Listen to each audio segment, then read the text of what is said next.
Reading for pleasure expands your mind. Reading for work gets you a promotion. But Americans are pinched for time. Washington knows this.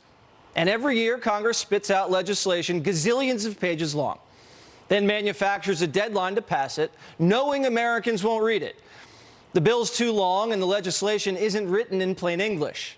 It's written to be indecipherable to everyone except the lobbyists who write it. And the media, whose job it is to read it and report it, they don't even bother anymore. They spin whatever the Democrats claims in it and attack Republicans who vote against it. And we've been hearing for weeks about how this bipartisan border bill is going to save America. How does the media know if they never saw the bill? Well, it was to condition you, whet the appetite for passage, and set up Republicans as fall guys if it fails. Well, the bill finally came out last night. Primetime read the whole 370 pages, and it doesn't stop a single migrant from breaking into the country. That's not me saying it. The Democrat senator who wrote the bill, Chris Murphy, declares, quote, "The border never closes." So if the border never closes, what's the $20 billion for? Processing illegals, handouts, and loopholes. The Border Patrol would start working on an honor system. This is Washington's idea of thorough vetting. Are you ready? Agents will now start asking border crossers tough questions before letting them in. Question 1, are you a criminal? No.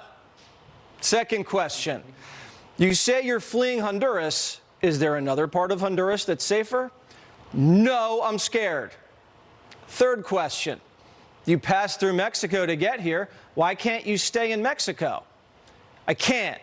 I'm scared. Welcome to America. If you pass that test, you're in. You have asylum.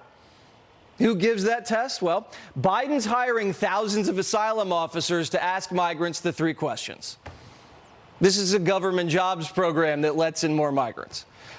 And if the migrants answer the 3 questions correctly, Biden hands them a work permit so companies can hire them instead of Americans because they're cheaper. And Nadler can get all the crops picked he wants. Are we going to detain any migrants at the border so we can deport the ones who are too stupid to say I'm scared 3 times? Well, this border bill buys just 15,000 new beds to detain migrants. That's about 2 days worth of illegals we're going to detain. And once the beds fill up in 2 days, they're going to let them go because you can't deport if you can't detain. Biden's border bill claims anyone they can't detain, which is pretty much everyone, they're going to strap ankle monitors to them. We're going to strap millions of ankle monitors to migrant legs every year. What, did Paul Pelosi buy stock in the ankle monitor company yet? And how are 2 million migrants whizzing through airport security with ankle monitors? Beep, beep, beep, beep, beep, beep. Well, you just missed your flight because a village from Guatemala held up the line. Biden's also handing out 250,000 new family reunification visas. That means if you broke into this country and you missed your aunt, uncle, wife, or cousin, they can come in too. They're codifying chain migration. And remember all those Afghan refugees that Biden flew here after the Taliban took over? The ones heavily vetted at the violent airport? This bill fast-tracks their amnesty. That's 80,000 Afghans ready to vote in a few years. And if you're Haitian, Cuban, Venezuelan, or Nicaraguan, you can cut to the front of the line. Biden just paroles you straight into the country. These new neighbors are great for Democrats. Even though illegals can't vote yet, the census counts them for redistricting. That means states with higher head counts, illegal or not, get more House seats and more electoral votes. In 2020, California, New York, New Jersey, Illinois, and Massachusetts all gained seats. 24 seats that were lost all came from states that voted for Trump in 2016. Now, it gets better. Under this bill, every migrant gets a lawyer. $400 million go to lawyers for illegals. Lawyers just happen to be the Democrat Party's biggest donor class. Leave it to lawyers to write a pay raise into a border bill. Got to hand it to them. Now, surely the bipartisan border bill defunds the nonprofits who've been financing the caravans. Wrong. $1.5 billion go to the nonprofits so they can keep buying the migrants tents, food, and maps. There's also $250 million in migrant reparations. What are migrant reparations? Biden's going to take our tax dollars and pay the countries that the migrants claim they're too scared to live in. So if Biden decides to deport a migrant, which he won't and which he hasn't ever, he's setting aside money to reintegrate the migrants back into their home countries. How does Ecuador go about reintegrating a man born and raised in Ecuador? They don't. They just steal our money and claim the reintegration is going muy bueno and keep sending more migrants to keep the migrant reparations flowing. I asked the Primetime producers, is there anything in this border security bill that dismantles the cartels? There's only $25 million. Democrats are giving the DEA just $25 million to fight the cartels. Lawyers are getting $400 million. Tackling the cartels, $25 million. This is how you know they aren't serious.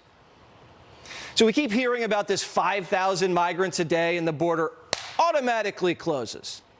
Not true. If the Border Patrol averages 5,000 migrant encounters for a week straight, we're not talking about the gotaways, they'll say they'll close the border for a little while, but they don't want you to know about the loopholes. They actually never close the border. Migrants will still be processed into the country at ports of entry, meaning the cartels just funnel them to the ports of entry. What about the rest of the border? That's shut down, right? No. Migrants can still show up anywhere along the border, and as long as they claim it's an emergency, they have to be let in. So even when the border is shut down, migrants can still come in. This means a shutdown border lets in at least 2 million illegals a year. That's more illegals a year than Bush, Obama, and Trump ever averaged. It's like twice as much. Biden's just locking in record numbers. Oh, and if this does get passed, there's a grace period. 3 months until any of these tough border policies kick in. Obviously, the minute it kicks in, someone's going to sue the administration to stop it. And the people who wrote this bill actually wrote what court will hear the motion. It's the most liberal court in the country. The D.C. District Court will hear all challenges to the border bill. The ACLU files a motion, the D.C. District Court agrees, slaps an injunction on it, and we get the status quo. They wrote the status quo into the bill. And the border bill's only $20 billion out of the $120 billion package. $100 billion is for defending everyone else's borders, Israel, Taiwan, and Ukraine. And Schumer says if you don't bite, Biden's shipping your sons to war. We're at a turning point in America. This bill is crucial, and history will look back on it and say, did America fail itself? Why is it crucial? Well, if we don't aid Ukraine, Putin will walk all over Ukraine. We will lose the war, and we could be fighting in Eastern Europe in a NATO ally in a few years. Americans won't like that. Well, Americans don't want to go to war, but we won't be blackmailed. There's no way this bill is going to pass. But that's not the point. This is Washington's way of giving itself credit for not solving a problem it created. If you fall for this, you're part of the problem. And when the bill blows up, nothing changes, except the media can say MAGA Republicans murdered border security. Even 60 Minutes is in on it. After ignoring the border for 3 years, CBS wants to scare and shame Senate Republicans into voting for a fake fix. Watch. So what's the fastest growing group among them? Chinese migrants. Yes, you heard that right, Chinese. We saw large groups, including many from the middle class, come through a 4-foot gap at the end of a border fence 60 miles east of San Diego. The illegal entryway is a new route for those hoping to live in America. This border bill doesn't stop a single Chinese national from rolling their carry-ons into the country. They just answer, I'm scared, 3 times or claim it's an emergency, they're in. And when your biggest enemy sends brigades of people across your border, what do you call that? It makes sense that they're taking people out and sending them up in caravans to the United States. And it's not just South America. It's from Africa, from Asia, from all over the world. Asia. Yeah. I mean, from all over the world. From China, there are 28,000 people in the last few months. 28,000. That's what's he doing? Building an army? And they were mostly men, almost all men, from the age of 18 to 25. So what's that all about? I mean, it's almost like China has something on Biden. He could shut down the border tomorrow. He doesn't need Congress to give him additional power. All presidents have had the power since 1952. Title 8, Section 12 of the U.S. Code, hate to read it, but I will.